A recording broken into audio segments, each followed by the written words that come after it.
हाय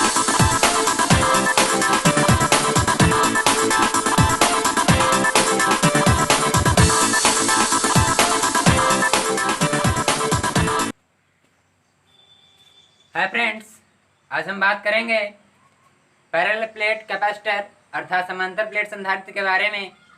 पहले देखेंगे आपका समांतर प्लेट संधारित्र क्या होता है, फिर इसके बाद देखेंगे समांतर प्लेट संधारित्र में कैपेसिटेंस अर्थात धारिता का व्यंजक देखेंगे। पहले आपका देखेंगे समांतर प्लेट संधारित्र क्या है। इसमें जो होता है दो कंडक्टिंग प्लेटें होती हैं जो एक दूसरे से काफ़ी निकट रखी हुई होती हैं। इसमें दो कंडक्टिंग प्लेटें होती हैं। पहली प्लेट आपका ये पहली प्लेट हो जाएगी। दूसरी प्लेट जो होती है वो एक इस प्लेट से अत्यंत निकट रखी हुई होती है। इस डिस्टेंस के बीच की मान लें स्मॉल डी है, अर्थात इनके बीच का डिस्टेंस जो होता है इन प्लेटों के आकार की तुलना में बहुत कम होता है, जिससे इनका कैपेसिटेंस अधिक हो जाता है। अब इसमें जो यदि चार्ज यहाँ प्लस क्यू मान लें, यहाँ पर माइनस क्यू हो जाएगा, अर्थात चार्ज क्या करते हैं इस एक प्लेट से तोड़कर दूसरी प्लेट पर डालते रहते हैं। तो एक प्लेट जो होती है पॉजिटिव चार्ज आ जाता है और दूसरे पर नेगेटिव चार्ज आ जाता है। अब इसका चार्ज डिस्ट्रीब्यूशन कैसे करते हैं, मान लिया यहाँ पर दो प्लेटें दी गई हैं। जब इन प्लेटों को किसी बैटरी से कनेक्ट किया जाता है, क्योंकि हम जानते हैं कंडक्टिंग प्लेट्स के बाहरी सरफेस पर फ्री इलेक्ट्रॉन्स होते हैं अर्थात मुक्त इलेक्ट्रॉन्स होते हैं, और बैटरी का कार्य होता है इन प्लेटों से इलेक्ट्रॉन या किसी वायर से क्या होता है इलेक्ट्रॉनों का प्रवाह करना, इलेक्ट्रॉनों को प्रवाहित करना बैटरी का कार्य होता है। तो क्या करता है इस बैटरी जो होती है यहाँ इस प्लेट से इलेक्ट्रॉन निकाल कर इस प्लेट पर डालती रहती है, जिससे प्लेट क्या हो जाती है धनावेशित हो जाती है और प्लेट क्या हो जाती है ऋणावेशित हो जाती है। अर्थात ये आपकी प्लेट धनावेशित है, ये धनावेशित प्लेट दी गई है, यह आपकी ऋणावेशित प्लेट है। चार्ज इस पर सेम होता है तो क्या हो जाएगा पैरेलल प्लेट कैपेसिटर। इसमें जो होती हैं दो कंडक्टिंग प्लेटें होती हैं, इनफाइनाइट विस्तार की होती है अर्थात इनफाइनाइट एक्सटेंशन की होती हैं। दोनों प्लेटें जो होती हैं अनंत विस्तार की होती हैं। दोनों प्लेटों का आकार जो होता है अनंत होता है। इनके बीच की डिस्टेंस बहुत कम होती है, अर्थात इन प्लेटों के आकार की तुलना में प्लेटों का डिस्टेंस होता है बहुत कम होता है। एक प्लेट धनावेशित होती है, दूसरी प्लेट ऋणावेशित होती है। यदि इस पर आवेश का पृष्ठघनत्व छोटा सिग्मा मान लें, इस पर प्लस का हो जाएगा, इस पर हो जाएगा माइनस का। इन दोनों प्लेटों के बीच में अब हमको निकालना है इन दोनों इसका समांतर प्लेट संधारित्र की धारिता निकालनी है अर्थात कैपेसिटेंस निकालनी है। तो क्या करेंगे, क्योंकि हम जानते हैं यदि इन दोनों के प्लेटों के बीच में इलेक्ट्रिक फील्ड की बात करें तो इलेक्ट्रिक फील्ड जो होता है प्लस से माइनस की ओर क्रिएट होता है। तो ये हो जाएगा इलेक्ट्रिक फील्ड प्लस से माइनस की ओर। इन प्लेटों का आकार बढ़ा रखने पर क्या होता है कैपेसिटेंस का बढ़ जाता है, क्योंकि हम जानते हैं C होता है C/Q/V। C कैपेसिटेंस जो होता है वो Q/V पर डिपेंड नहीं करता बल्कि डायमेंशन पर डिपेंड करता है, और इन दोनों के बीच में कौन सा माध्यम रखा है उस माध्यम पर डिपेंड करता है। यदि K परावर्तन का माध्यम रखा होगा तो क्या हो जाएगा, K परावर्तन के माध्यम रखा होगा, वायु निर्वात नहीं रखा होगा बल्कि K परावर्तन का माध्यम रखा होगा, तो K का मान 1 से अधिक होता है और बाकी एक वायु अनुनाद के लिए 1 होता है और सभी के लिए 1 से अधिक होता है। तो क्या हो जाएगा, हमको निकालना है इन दोनों के बीच में इलेक्ट्रिक फील्ड। पहले इलेक्ट्रिक फील्ड निकालेंगे, इलेक्ट्रिक फील्ड निकालने के बाद इनके दोनों बीच का पोटेंशियल, यदि इन दोनों प्लेटों के बीच का पोटेंशियल डिफरेंस V हो, तो चूंकि हम फार्मूला पढ़े हैं E फार्मूला आता है V/D। E फार्मूला होता है आपका V/D। हमको निकालना है कैपेसिटेंस, C का मान C होता है Q/V। पहले निकालेंगे इलेक्ट्रिक फील्ड अर्थात E का मान निकालेंगे। तो E हमको निकालना है इन दोनों प्लेटों के बीच में। इस प्लेट के कारण मान लेंगे इंटेंसिटी क्या हो जाएगी, क्योंकि हम जानते हैं प्लस के कारण जो इंटेंसिटी होती है वो अवे फ्रॉम पॉजिटिव प्लेट होगी, अर्थात टुवर्ड्स हो जाएगा नेगेटिव प्लेट, अर्थात इधर की ओर इलेक्ट्रिक फील्ड हो जाएगा प्लस के कारण। यदि इसके लिए मान लिया E1 है। अब निकालेंगे नेगेटिव प्लेट के लिए इलेक्ट्रिक फील्ड, तो क्या हो जाएगा टुवर्ड्स नेगेटिव प्लेट हो जाएगा। इसके लिए यदि E2 मान लें तो क्या हो जाएगा, ये E2 हो जाएगा। प्लस के कारण जो तीव्रता है E1 है, माइनस के कारण तीव्रता है E2। अब इसका निकालना है मध्य में, तो क्या हो जाएगा जब निकालेंगे रिजल्टेंट इलेक्ट्रिक फील्ड तो E इक्वल टू हो जाएगा E1 प्लस E2, क्योंकि क्या है डायरेक्शन सेम है तो हो जाएगा E1 प्लस E2। क्योंकि हम पढ़ चुके हैं पिछले चैप्टर में एक अनंत विस्तार की समतल आवेशित चादर के कारण electric field intensity E equal to होता है छोटा सिग्मा अपान, यदि इन दोनों प्लेटों के बीच में के परावर्तांक का माध्यम रखा गया है तो हो जाएगा 2 के एप्सिलॉन नॉट होता है। अर्थात यहाँ पर के परावर्तांक का माध्यम रखा है तो 2 के एप्सिलॉन नॉट हो जाएगा। यदि वाई अनुपात में रखी गई प्लेटें तो के स्थान पे 1 हो जाएगा।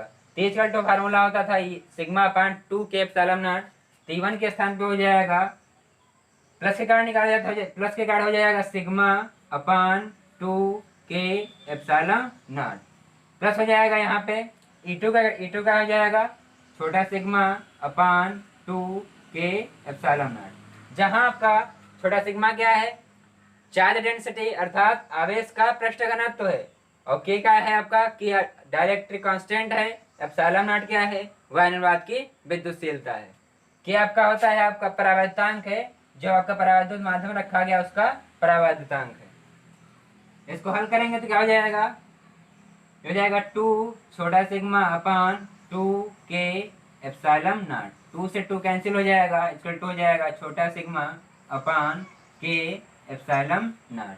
ये हो जाएगा इलेक्ट्रिक फील्ड इन दोनों प्लेटों के मध्य में। हमको निकालना है कैपेसिटेंस जब इन दोनों प्लेटों के बीच का पोटेंशियल डिफरेंस V हो, इलेक्ट्रिक फील्ड E हो, तो क्या हो जाता है E इक्वल टू होता है आपका formula E equal to V upon D, अर्थात V है आपका पोटेंशियल डिफरेंस, D क्या है आपका दोनों प्लेटों के बीच का डिस्टेंस है। जब यहाँ से निकालेंगे V का मान तो V इक्वल टू हो जाएगा E इंटू डी, ये हो जाएगा V equal to E into D. अब यहाँ से E का मान पुटअप करेंगे तो V इक्वल टू हो जाएगा E का मान आया छोटा सिग्मा अपान के एप्सिलॉन नॉट इंटू हो जाएगा D, तो V इक्वल टू हो जाएगा आपका छोटा सिग्मा D अपान के एप्सिलॉन नॉट। क्योंकि हम पढ़ चुके हैं छोटा सिग्मा अर्थात चार्ज डेंसिटी इक्वल टू होता है Q अपान A, अर्थात चार्ज अपान एरिया, तो क्या हो जाएगा Q अपान A, छोटा सिग्मा का मान रखेंगे तो B इक्वल टू हो जाएगा छोटा ये हो जाएगा आपका Q अपान A इंटू हो जाएगा D अपान के एप्सिलॉन नॉट।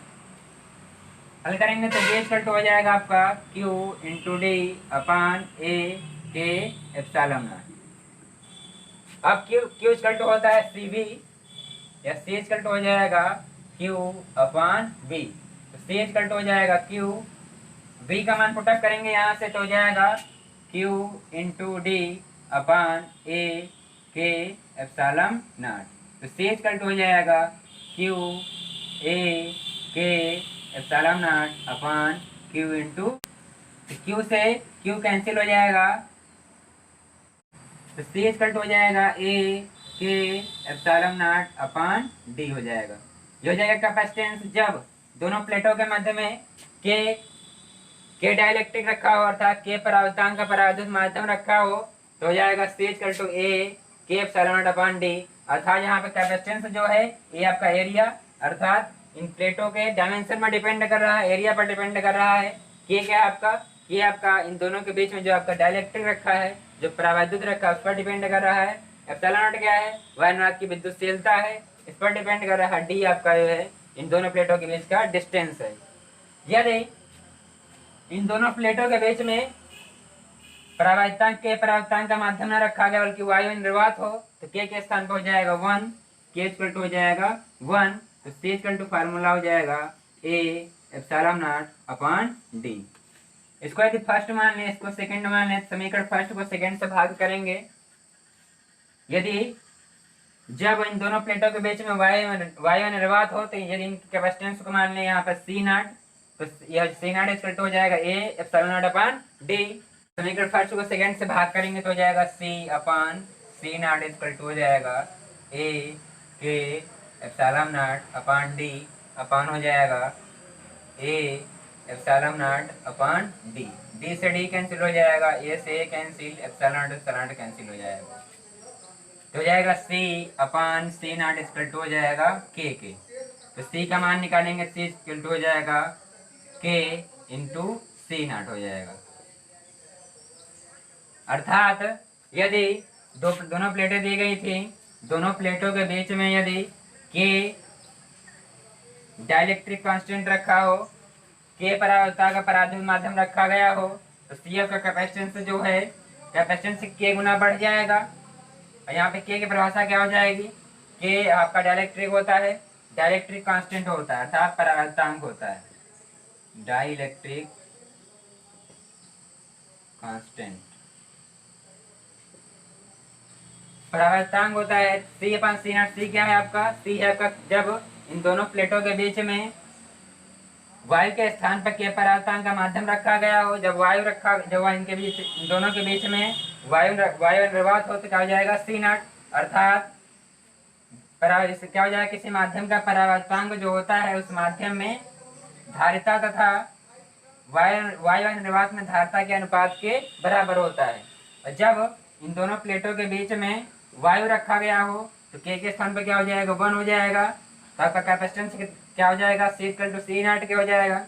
लेकिन जब इन दोनों प्लेटों के बीच में अर्थात वायु निर्वात न रखा गया बल्कि K परावर्तनांक का माध्यम रखा गया हो, तो आपका कैपेसिटेंस क्या हो जाएगा? K गुना बढ़ जाएगा, क्योंकि K का मान जो होता है वायु निर्वात के अलावा सभी के लिए K का मान 1 से अधिक होता है। तो क्या हो जाएगा? कैपेसिटेंस बढ़ जाएगा। इससे पहले क्या किया गया? समांतर, क्योंकि हम जानते हैं अनंत विस्तार की जो दो प्लेटें होती हैं समांतर प्लेट संधारित्र में, प्लेटें कैसी होती हैं? सुचालक होती हैं अर्थात कंडक्टिंग होती हैं। इनके बाहरी सरफेस पे क्या होते हैं? फ्री इलेक्ट्रॉन्स होते हैं। जब इनको बैटरी से कनेक्ट किया जाता है तो ये बैटरी का कार्य होता है इलेक्ट्रॉनों का प्रवाह करना। इलेक्ट्रॉनों का प्रवाह करके क्या करता है? एक प्लेट से इलेक्ट्रॉन्स निकाल कर दूसरी प्लेट पर डालते रहते हैं। इससे क्या होता है? एक प्लेट जो होती है धनावेशित हो जाती है, दूसरी प्लेट ऋणावेशित हो जाती है। और इलेक्ट्रिक फील्ड क्या होता है? प्लस से माइनस की ओर क्रिएट हो जाता है। इसके मध्य में क्या नहीं, क्योंकि हमको निकालना है कैपेसिटेंस किसकी, कैपेसिटेंस किसकी निकालना है? पैरेलल प्लेट अर्थात समांतर प्लेट की। तो इलेक्ट्रिक फील्ड जब निकालेंगे इन दोनों के मध्य में तो प्लस से माइनस इलेक्ट्रिक फील्ड स्थापित हो जाएगा। प्लस के गाड़ी जब इलेक्ट्रिक फील्ड निकालेंगे तो क्या हो जाएगा?